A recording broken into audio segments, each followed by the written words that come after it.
A man straightens the collar of his starched shirt and takes a sip from a crystal glass. He sits in a cozy, dimly lit bedroom on Telegraph Hill, one of San Francisco's most bohemian and prestigious neighborhoods. On the bed beside him is a beautiful woman in an evening gown, whom he met just an hour ago in a loud bar nearby. The room smells of expensive perfume, heavy cigarette smoke, and gin. The man is relaxed, smiling. He is absolutely certain he controls the night. He doesn't know that a colossal dose of lysergic acid diethylamide, an amount no doctor would ever prescribe, has already dissolved in his drink. Nor does he know that right now, just 3 feet away, sitting in absolute darkness behind a massive antique mirror on the wall, is a heavy-set man wearing glasses. This man is lazily sipping an ice-cold martini from a glass pitcher, smoking a Cuban cigar, and balancing a notepad stamped with the seal of the United States government on his knee. The man in the bedroom suddenly falls silent. His breathing turns heavy. The contours of the antique furniture begin to blur. The walls start to pulse, and reality shatters with a deafening crack. The observer behind the glass takes a slow drag of his cigar and jots down the first line of his report. The Cold War of the early 1950s created a unique moral calculus, one in which traditional human ethics were viewed as an unforgivable weakness. In those years, the Central Intelligence Agency was an absolute, impregnable, and invisible fortress. They had no funding issues, no ethics committees, and most importantly, zero civilian oversight. Inside the long, sterile corridors of the Langley headquarters, paranoia reigned at the highest levels of government. To American generals, Soviet and Chinese intelligence agencies seemed like omnipotent puppeteers, capable of erasing and reprogramming the human mind. When American pilots returning from Korean POW camps made chillingly calm statements supporting the communist regime on camera, CIA analysts came to what they believed was the only logical conclusion. The communists had invented a truth serum, a system of absolute mind control. To win this invisible war, where bullets had been replaced by ideology, American intelligence needed its own ultimate weapon. A weapon capable of cracking the most secure and complex safe in the world without firing a single shot: the human brain. They wanted a chemical key, a drug that would force any enemy spy to spill every state secret during interrogation, break his will, make him as pliable as wax, and then wipe his memory of the conversation entirely.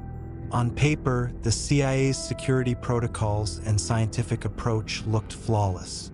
It was a massive, closed ecosystem made up of brilliant scientific minds, dozens of shell foundations, unlimited budgets, and top-secret classifications. The project was codenamed MKUltra. The system felt like a monolith, ready to rewire human nature itself in the name of national security. At the center of this giant machine were 2 men who became the undisputed architects of controlled chaos. The first was Sidney Gottlieb, a brilliant chemist and the head of the CIA's technical services staff. Gottlieb was a walking paradox, a quiet, club-footed intellectual who spent his free time meditating, drinking raw milk on his farm, and growing rare flowers. Yet, during the workweek, this same man developed lethal poisons for political assassinations worldwide and sought methods to completely erase the human personality. Gottlieb was obsessed with a newly synthesized Swiss compound, LSD. He understood one critical thing: clinical trials on volunteers, college students, or prison inmates would never yield clean, objective data. A test subject sitting in a sterile white hospital room, surrounded by doctors with clipboards, knows something is being done to him. His psyche is subconsciously prepared to defend itself. A real truth serum had to work flawlessly in the wild, on people who had absolutely no suspicion of chemical interference. Gottlieb needed a real-world testing ground. The second architect was George Hunter White. White was no refined academic. He was a veteran of the Federal Bureau of Narcotics, a brutal, cynical, and ruthless cop from the bygone Prohibition era. White had served in the OSS during World War II. He was a man who had once strangled a Japanese spy with his bare hands and calmly went out for coffee afterward. He loved unchecked power, expensive liquor, women, and the feeling of absolute godlike impunity. Gottlieb and White were a match made in hell. The scientist needed a man without moral breaks to do the dirty work on the streets. White needed an official, top-level excuse to play God with other people's lives. Their unnatural alliance birthed an operation codenamed Midnight Climax. The anatomy of this scheme is staggering in its primitive, diabolical efficiency and its total contempt for the law. In the spring of 1955, George White arrived in San Francisco and rented a spacious apartment at 225 Chestnut Street. Money flowed generously through a chain of front research foundations to hide the government's paper trail. This ordinary-looking apartment was transformed into an unrivaled engineering masterpiece of domestic espionage. In the bedroom, workers with special security clearances cut out a section of the wall and installed a massive two-way mirror. Behind this glass, they built a cramped observation room lined with soundproofing panels. The era's best-hidden microphones were wired into the baseboards, electrical outlets, and lampshades. White approached his own comfort with unbelievable cynicism. He installed a portable toilet and a cooler full of ice in the observation booth, ensuring he wouldn't have to miss a single second of the victim's agony. But the main cog in this machine was the recruitment of the operatives. White didn't use career intelligence officers or ideologically vetted female agents. He went straight to the city's underbelly. He enlisted professional San Francisco sex workers, many of whom had legal troubles and whom he kept on a tight leash. The women were paid $100 in cash per night, a massive sum for the time. Their job was terrifyingly simple. They were to find a presentable, respectable man at a bar, bring him back to the Chestnut Street apartment under the guise of continuing the evening, and, at the right moment, discreetly slip a clear liquid from a small glass vial into his drink. The women weren't told what they were administering. Asking questions was strictly forbidden. The trap slammed shut, and the assembly line of madness went into full production. For an entire decade, the CIA's secret government brothels hosted new, unsuspecting guests every single night. The victims were random traveling salesmen, low-level bureaucrats, tourists, businessmen, and even military men. The dose of the drug poured into their bourbon or gin was entirely unregulated. Often, the women poured in more than necessary just to get the job done faster. Men expecting a cliché, adulterous fling were suddenly plunged into an endless chemical hell. They suffered violent panic attacks. The room would distort around them. They lost all sense of time, forgot their own names, and experienced primal, animalistic terror. They cowered in the corners of the room, weeping, praying aloud, and begging invisible demons for help.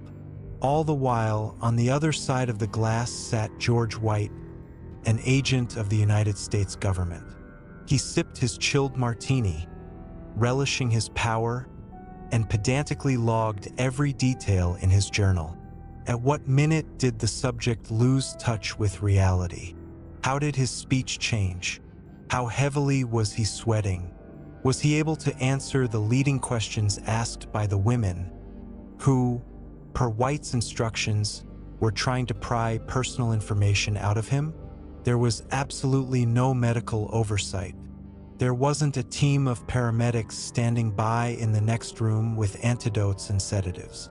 No one checked these men's medical histories before the experiment. If a victim with a bad heart had suffered a massive coronary, it would have been cold-bloodedly written off as the cost of doing business. The state was treating its own citizens like lab rats. The genius and the sheer ugliness of this plan lay entirely in the choice of victims.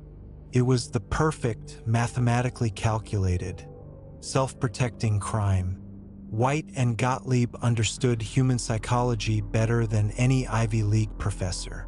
They knew that a married man, a respected member of conservative 1950s society, who had picked up a prostitute in a dive bar and ended up drugged with unknown substances in a stranger's apartment, would never, ever go to the cops. He had too much to lose. His reputation, his family, his mortgage, his career, all of it would be destroyed in a single day. Waking up the next morning on a cold sidewalk or in a cheap motel room with a splitting headache and fragments of nightmare memories, that man would much rather believe he had suffered a temporary nervous breakdown from overwork, or that he'd been served bad liquor. Out of the hundreds of test subjects over the project's lifespan, not a single one filed an official police report. The CIA's most impenetrable layer of operational security was built on the strongest, cheapest material on Earth: deep human shame. But power, unchecked by the law, inevitably corrupts those who wield it. Over time, Gottlieb and White's purely scientific interest morphed into outright sadistic entertainment. George White's diaries, declassified decades later, reveal that he genuinely reveled in his position. In one entry, he asked a frighteningly blunt rhetorical question: where else could a red-blooded American boy lie, betray, cheat, steal, and ruin lives with absolute impunity, all with the official sanction and blessing of the nation's highest leaders? The experiments began spilling out of the safe house. Feeling untouchable, CIA agents started slipping LSD to entirely random people in restaurants, on public beaches, and in bar restrooms. They even started experimenting on their own colleagues from other federal agencies. Their paranoia and sense of omnipotence led to genuine tragedies. One documented victim was a deputy U.S. Marshal named Wayne Ritchie. At a Christmas party, his colleagues secretly spiked his cocktail with a massive dose of acid. Under the influence of a sudden, inexplicable high, the officer suffered a severe bout of paranoia. He became convinced that assassins were hunting him. In a state of delirium, he grabbed his service weapon and attempted to rob a bar to get cash for a flight out of town. He was arrested, his law enforcement career was permanently ruined, and his psyche was shattered. The agents who destroyed his life simply stood by, making notes in their little black books. Then there was Frank Olson, a civilian scientist working on contract for the Department of Defense. At an off-site government retreat, Sidney Gottlieb secretly slipped LSD into a bottle of expensive liqueur that the attendees were drinking. Olson, unaware he had been dosed, spiraled into a violent psychosis. After several days of crippling depression, insomnia, and paranoia, he threw himself through the closed window of a 13th-floor hotel room in New York City. For 22 years, CIA leadership hid the true cause of his death from his wife and children, writing it off as a routine nervous breakdown. The system was confident it was burying its secrets deep beneath the concrete of national interests. But there is no such thing as a perfect crime. The architects of chaos failed to account for the passage of time and banal human negligence. By 1973, the political climate in the United States had radically shifted.